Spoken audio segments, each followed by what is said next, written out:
looking for right now. You mean too fat? Face tattoos?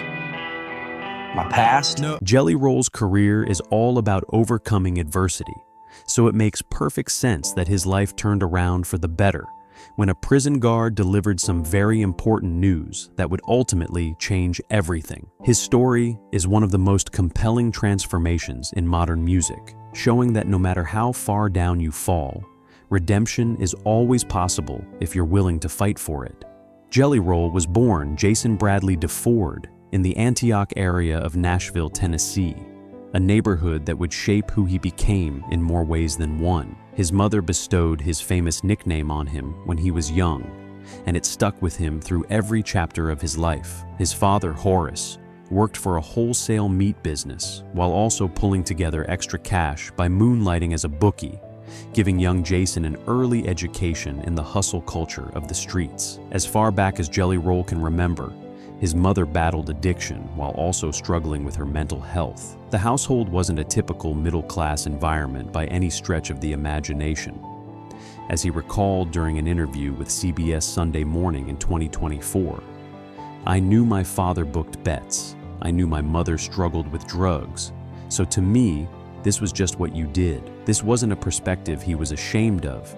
It was simply his reality, his normal, the baseline from which everything else would be measured." By the time Jelly Roll was a teenager, he started gravitating towards petty crime, falling into the same patterns that surrounded him. He's the first to admit that he caused his parents no end of grief during those years. As he wrote on Facebook in 2019, reflecting back on that painful period, "Many times the police knocked on my mother's door looking for me. Many nights she went to sleep worried.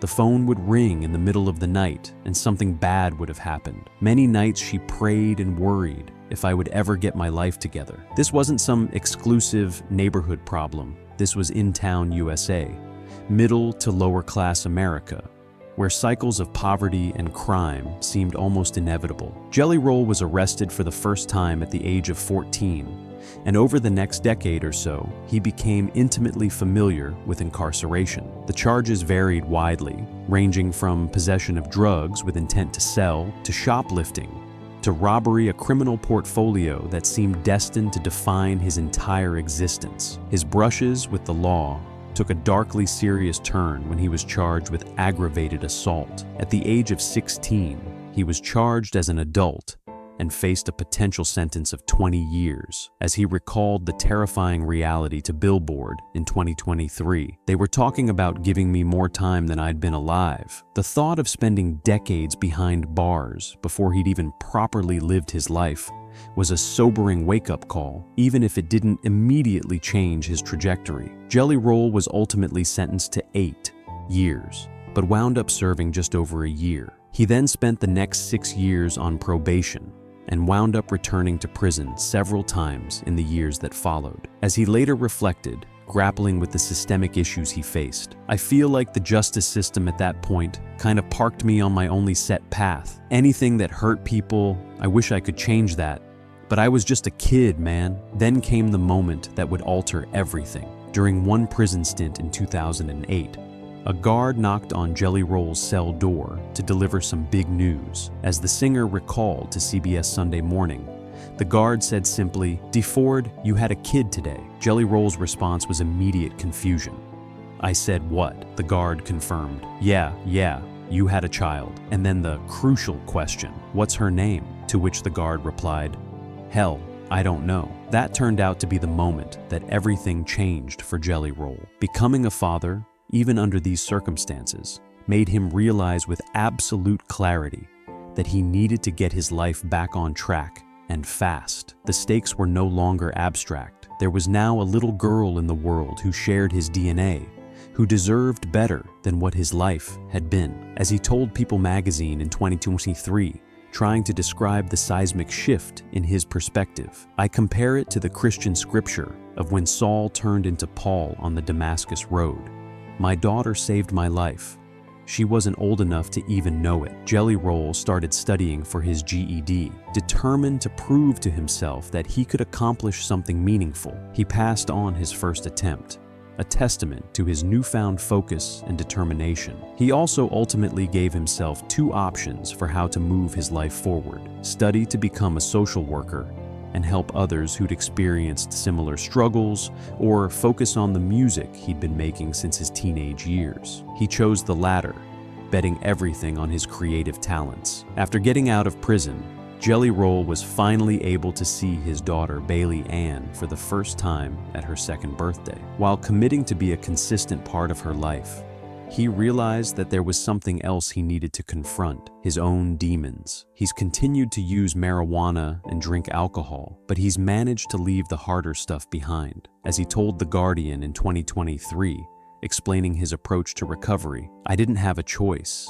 It was me or them, and I had to learn to love myself." Jelly Roll is aware that his version of quasi-sobriety isn't for everyone, but he insists that it works for him. As he explained, walking his own line, "I walked the line when I talk about my recovery, out of respect for the people that have actually worked the program and completely sobered up. I represent overcoming. I represent the guy that wasn't supposed to make it, making it." Jelly Roll has been a fan of rap music since his earliest days. As he revealed to Billboard in 2021, "The culture I was first exposed to was hip-hop, not even just music, but the culture, break dancing, graffiti, freestyling, the clothing." As he immersed himself in Nashville's emerging rap scene, he began creating his own music. As he grew more confident in his skills, he headed to recording studios and began handing out his CDs to his customers while dealing drugs. As he recalled to CBS Sunday Morning with a touch of dark humor, "I'm just like, yo, here's a stack of weed, here's a gram of coke, here's a mixtape. Know what I'm saying? I rapped it too. It was like my business card." Jelly Roll experienced his first brush with success in 2010 when Pop Another Pill, his collaboration with Memphis rapper Lil White, became a modest hit. For the next decade, he slogged away in small clubs while slowly building up a following. As his popularity grew, he made a gradual shift from rap to country music, a transition that wasn't universally welcomed. He was met with significant resistance from the powers that be within the country music establishment. As he told The Guardian, "I was told nobody's going to buy a 400-pound man singing sad songs.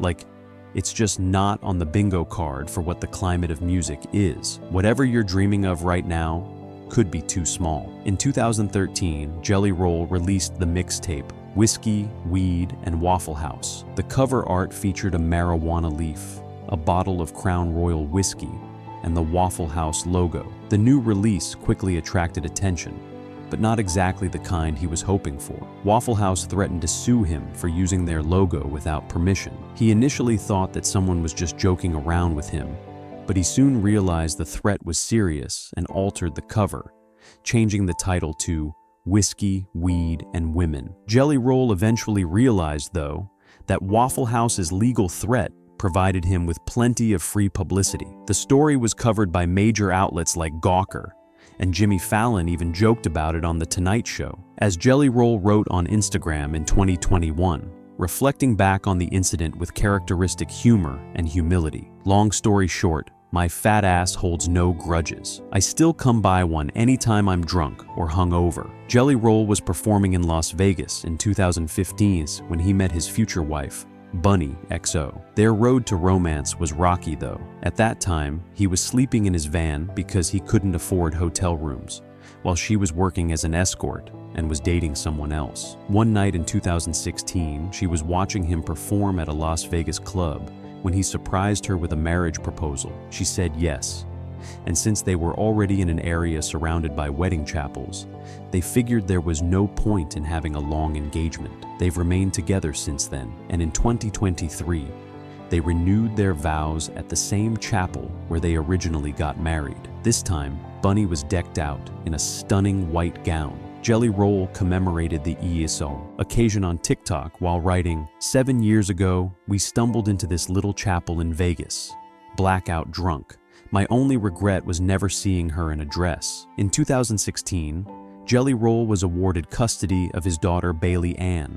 It was the culmination of a long process that required honesty, and vulnerability. As he recalled during an appearance on the Bussin' with the Boys podcast in 2023, I have to sit Bunny down and go, look, I have a kid that you know about that I'm fixing to have to get full custody of. There's also a woman out there that's pregnant with a kid of mine. And Bunny's just like, man, that's a lot. She was like, but I got you. One big hurdle for Jelly Roll in obtaining custody was the fact that he was a broke ex-con with a criminal record. He credits his wife for helping him overcome those particular obstacles. She got them a home that included a room for Bailey Ann and paid for a lawyer, even though she wasn't entirely sure where their relationship was headed. But she stepped up anyway, telling him, no matter what happens with us, I'm going to help you get this little girl. In 2022, Bailey Ann looked back on this chapter in her life by writing on Instagram, in 2016, my life changed forever for the better. My dad got custody of me, and so did his wife. She is the most caring woman I have ever met. The latter half of the 2010s proved to be a make-or-break period for Jelly Roll as he continued to build his fan base, while evolving from hip-hop to country. It paid off in a big way in 2020 when the acoustic ballad Save Me revealed the new sound that he'd been crafting. When the music video began racking up millions of views, it didn't take long for the industry to take notice. As BMG Nashville president John Loa told Billboard, I saw that pain, vulnerability, that tenderness. I loved his vocal. I just said that's a country song. I was convinced his storytelling, his heart, and his brand would be accepted by our genre. Loa signed Jelly Roll to his label, and in September 2021, he released his first major label album, Ballads of the Broken. One of the singles off that album, Dead Man Walking, ended up becoming Jelly Roll's first ever #1 on country radio. Then, Son of a Sin topped the charts 10 months after it was released. In February 2023, Jelly Roll set a record by spending 25 weeks in the top spot of Billboard's Emerging Artist chart. A few weeks earlier, he had sold out Nashville's Bridgestone Arena, leaving no doubt that he was now a force to be reckoned with in the music industry. Perhaps the biggest theme of Jelly Roll's music is the stranglehold that addiction can take on someone's life. So it was hardly a surprise in January 2024 when he traveled to Washington, D.C. to lobby for anti-fentanyl legislation before the Senate's Banking, Housing, and Urban Affairs Committee. He encouraged the senators in attendance to pass the Fentanyl and Fentanyl Analogs Trafficking Enforcement Act, a bill that targeted money laundering as a way to shut down fentanyl traffickers in Mexico and China.